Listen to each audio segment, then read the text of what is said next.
ایک کالج میں 7 لڑکیاں پڑھتی تھیں۔ وہ ساتوں بہت اچھی سہیلیاں تھیں۔ ان لڑکیوں کا یہ گروپ 8 مہینے پرانا تھا۔ ان ساتوں سہیلیوں کی سوچ ایک دوسرے سے بہت ملتی تھی۔ ماڈرن، نئے دور کی اور آزاد خیال لڑکیاں تھیں۔ لیکن ان 7 سہیلیوں میں ایک سہیلی ایسی بھی تھی جو ان سب لڑکیوں سے مختلف تھی۔ اسے فیشن، میک اپ، ان چیزوں میں دلچسپی نہیں تھی۔ وہ سارا وقت کتابوں میں گھسی رہتی۔ وہ ایک بہت ہی سادہ مزاج لڑکی تھی۔ اس لڑکی کا نام صبا تھا۔ صبا ایک غریب گھرانے سے تعلق رکھتی تھی، اس لیے وہ اپنی ساری سہیلیوں سے مختلف اور سادہ تھی۔ صبا کی ساری سہیلیاں اکثر اسے طعنے مارتی تھی کہ اسے شہری اور ماڈرن زندگی کا کچھ پتہ نہیں، وہ بالکل دیہاتی ہے۔ لیکن صبا کبھی ان کی باتوں پر توجہ نہ دیتی اور پڑھائی میں لگی رہتی۔ باقی ساری لڑکیاں ہینڈسم لڑکوں کو دیکھتی رہتی اور وہ سب آج کل ایک نئے لڑکے اذلان بخاری کو پسند کرتی تھی۔ لیکن اذلان بخاری ان لڑکیوں کو لفٹ نہیں کرواتا تھا۔ پہلا دن سنیں کیا ہوا۔ وہ ساتوں سہیلیاں اس وقت کالج کی سبز گھاس پہ بیٹھی تھی اور ان 7 سہیلیوں کے نام یہ تھے: زنیرہ، نمرہ، ابیحہ، رمنہ، فاریہ اور عشرت۔ اچانک اذلان کالج کے دروازے سے اندر آیا۔ رمنہ چلائی، او مائی گاڈ، دیکھو وہ آ گیا۔ سب لڑکیوں نے نگاہوں کا رخ رمنہ کی انگلی کی طرف کیا۔ سامنے کالج کے دروازے سے وہ خوبصورت ہینڈسم لڑکا داخل ہوا۔ سب لڑکیاں بنا سانس لیے اذلان کو دیکھ رہی تھی، لیکن صبا پڑھائی میں مصروف تھی۔ اسے ان سب چیزوں میں دلچسپی نہیں تھی۔ وہ اذلان بخاری نامی لڑکا روز یوں ہی ان لڑکیوں کی دھڑکنیں روک دیتا۔ سبھی سہیلیاں اذلان پہ دل و جان سے فدا تھی۔ اس کی وجہ اذلان کی خوبصورتی کے ساتھ ساتھ اس کی بے پناہ دولت بھی تھی۔ فاریہ اذلان کو دیکھتے ہوئے بولی، ارے یار، یہ اذلان تو ہمارے ہاتھ ہی نہیں آتا۔ سب سہیلیاں اداس ہو گئی۔ زنیرہ نے اچانک اعلان کیا، چلو یہ گیم کھیلتے ہیں لڑکیوں۔ سب لڑکیاں حیران ہو کر زنیرہ کو دیکھنے لگی اور زنیرہ نے کہا، میرے پاس ایک آئیڈیا ہے، ہم اذلان کو پٹاتے ہیں۔ سب لڑکیوں نے زنیرہ کو کھا جانے والی نظروں سے دیکھا۔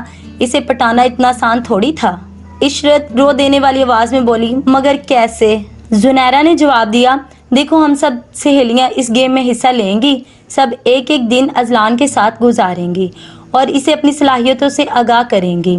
جیسے کہ میں گانا بہت اچھا گاتی ہوں، اذلان جس سے امپریس ہوگا، اس لڑکی کو سب مل کر 10,000 کا ایک گفٹ دیں گے۔ اب جی زنیرہ کا آئیڈیا سب کو پسند آ گیا۔ اس کی بات سب مان گئی۔ نمرہ نے صبا سے پوچھا، جو بت بنی پڑھ رہی تھی، تمہارا کیا خیال ہے؟ صبا، تم حصہ لوگی اس گیم میں؟ صبا نے گھور کر ان سب لڑکیوں کو دیکھا اور بولی، نہیں، تم لوگوں کو یہ فضول کام مبارک ہو۔ میں کالج اس لیے نہیں آتی کہ لڑکے پٹاؤں۔ صبا رکھائی سے بولی تو سب لڑکیوں کو بہت برا لگا۔ زنیرہ نے دل میں لگی ہوئی آگ کو باہر نکالا اور بولی، ہاں ہاں، بڑی پارسا بنتی ہے تو، دیکھ لینا ایک دن کواری ہی مرے گی، کوئی مرد تجھے گھاس بھی نہیں ڈالے گا۔ وہ سب اذلان کو پٹانے کے آئیڈیا کے بارے میں سوچنے لگی۔ آج اذلان کو پٹانے کی باری زنیرہ کی تھی۔ زنیرہ اذلان کو پٹانے کے لیے گئی اور اسے گئے ہوئے 1 گھنٹہ ہو چکا تھا۔ سب لڑکیاں بے صبری سے زنیرہ کا انتظار کر رہی تھی۔ اب جب زنیرہ واپس آئی تو اس کا منہ لٹکا ہوا تھا۔ سب لڑکیوں نے تشویش سے پوچھا، کیا ہوا؟ تو زنیرہ کچھ کہنے کے بجائے گلا پھاڑ پھاڑ کر رونے لگی۔ صدف نے زنیرہ کے منہ پہ ہاتھ رکھا، کیونکہ اس کی چیخوں سے پورا کالج بھاگ جاتا اگر اس کا منہ نہ بند کیا جاتا تو۔ یہ تو بعد میں پتا چلا کہ اذلان نے صاف صاف کہہ دیا ہے کہ اسے لڑکیوں میں کوئی دلچسپی نہیں اور نہ ہی زنیرہ کے گانے میں۔ اب دوسرا دن آن پہنچا۔ آج اذلان کو پٹانے کی نمرہ کی باری تھی۔ وہ خوب سج دھج کے تیار ہو رہی تھی، تھوپ تھوپ کے میک اپ لگا رہی تھی۔ اس نے تھوپ تھوپ کر میک اپ لگا لیا، کیونکہ نمرہ خود ایک بیوٹیشین تھی اور اسے اپنے فن میں مہارت حاصل تھی اور اسے بہت غرور تھا خود پہ۔ وہ مردوں کو چٹکیوں میں اسیر کرنے کا ہنر جانتی تھی۔ نمرہ اذلان کو پٹانے گئی ہوئی تھی۔ سب لڑکیاں بے چینی سے نمرہ کا انتظار کر رہی تھی۔ صبا کتاب کھولے بیٹھی تھی، اسے کسی معاملے میں دلچسپی نہیں تھی۔ اب جب تھوڑی دیر بعد نمرہ پہنچی تو اس کے چہرے پہ 12 بجے ہوئے تھے۔ اس کے تاثرات ہی بتا رہے تھے جواب اچھا نہیں ہوگا۔ اب جب تیسرا دن آن پہنچا، آج اذلان کو پٹانے کی ابیحہ کی باری تھی۔ ابیحہ کی گندمی رنگت اور دلکش مسکراہٹ ہزاروں دلوں پہ جادو چلایا کرتی تھی۔ وہ صرف اپنی ایک مسکراہٹ سے ہی ہزاروں کو اپنا دیوانہ بنا لیتی تھی۔ اور آج بھی اسے یقین تھا کہ وہ اذلان کو پٹا لے گی اور شرط جیت جائے گی۔ بیوٹی پارلر میں وہ خوب تیار ہوئی تھی، ہزاروں کے فراک کے نیچے 2000 کی ہیل پہن کر وہ منزل کی طرف رواں دواں تھی۔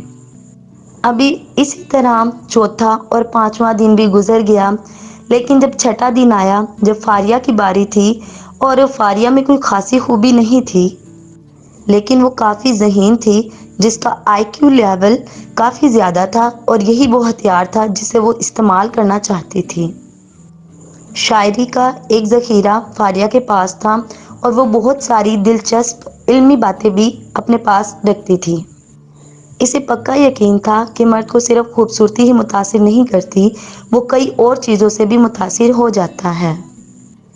لیکن اب اس کا بھی غرور باقی لڑکیوں کی طرح ٹوٹ گیا۔ وہ سبھی لڑکیاں اپنے منصوبے میں بری طرح فیل ہو چکی تھی۔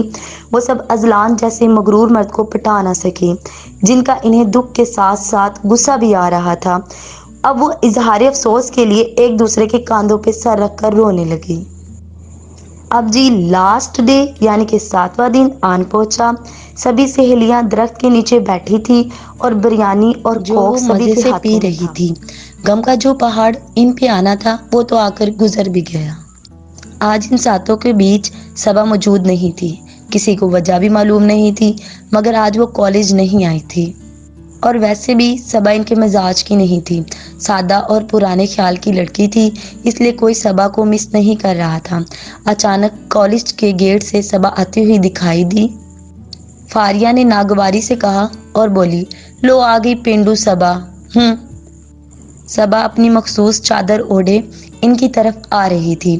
صبا کے ہونٹوں پہ ہلکی سی مسکراہٹ تھی، اور وہ مسکراتی بہت کم تھی۔ اس کے آتے ہی سب لڑکیوں نے اس سے کالج نہ آنے کی وجہ پوچھی، تو صبا نے بتایا کہ اس کی منگنی طے ہو گئی ہے، جس کی خوشی میں اس نے ایک پارٹی رکھی ہے، اور وہ ان تمام سہیلیوں کو انویٹیشن کارڈ دینے کے لیے آئی ہے۔ اب سبھی لڑکیاں صبا کی خوشی میں خوش تھی، اور پارٹی کا سن کر مزید خوش ہو گئی۔ صبا نے ایک کارڈ سب لڑکیوں کی طرف بڑھایا۔ سب لڑکیاں کارڈ پڑھنے لگی۔ ارے مگر نہیں، وہ کارڈ نہیں تھا، وہ تو کوئی ایٹم بم تھا جو سب لڑکیوں کے پر اڑا رہا تھا، اور ان سب کو ایسے لگ رہا تھا جیسے کہ وہ زمین پر زندہ ہی نہیں ہے، زمین ان کے پیروں تلے سے نکل گئی ہے۔ اس کارڈ نے ان لڑکیوں کے پر خچے اڑا دیے۔ اب سب کے منہ کھلے ہوئے تھے، آنکھیں پھٹی ہوئی تھی، نگاہیں کارڈ پہ تھی۔ صبا انہیں محفوظ اور مطمئن نگاہوں سے دیکھنے لگی۔ کارڈ پہ لکھا تھا، صبا سلیم انگیجڈ ود اذلان بخاری۔ سب نے صدمے سے صبا کو دیکھا جو مسکرا رہی تھی۔ سب کو بری طرح صدمے میں تھا، سب کچھ بری طرح سے صدمے سے صبا کو دیکھا جو مسکرا رہی تھی۔ سب لڑکیاں بہت ہی افسوسناک صدمے میں ڈوبی ہوئی تھی۔ صبا نے مسکراتے ہوئے کہا، تم میری پیاری سہیلیوں، مردوں کے بارے میں تم لوگوں کی پہلی اور آخری رائے بالکل غلط تھی۔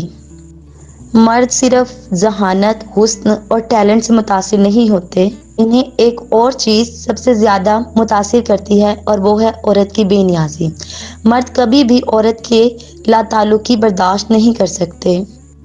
اس خوبصورت اور ہینڈسم اذلان بخاری نے تم لوگوں کی طرح مجھے بھی بہت زیادہ متاثر کیا تھا، مجھے بھی وہ اچھا لگتا تھا، لیکن تم نے بے وقوفوں کی طرح خود کو اس کے قدموں میں رکھ دیا۔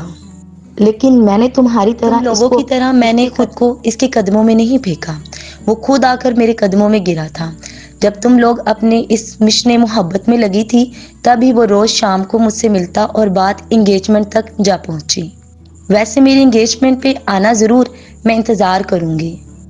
اب صبا طنزیہ مسکراہٹ ان پر ڈال کر مڑی، اور پھر کچھ یاد آنے پر پیچھے مڑ کر دیکھا اور کہا، او ہاں، وہ جو گفٹ تھا 10,000 والا، جو تم لوگ اذلان کو پٹانے کے لیے دینے والی تھی، اس کا میں شدت سے انتظار کروں گی۔ مجھے جتنی بھی گالیاں اور بددعائیں دینی ہیں، پارٹی پہ آ کے دیجیے گا۔ اب صبا استہزائیہ انداز میں مسکراتی سب سے دور جا رہی تھی۔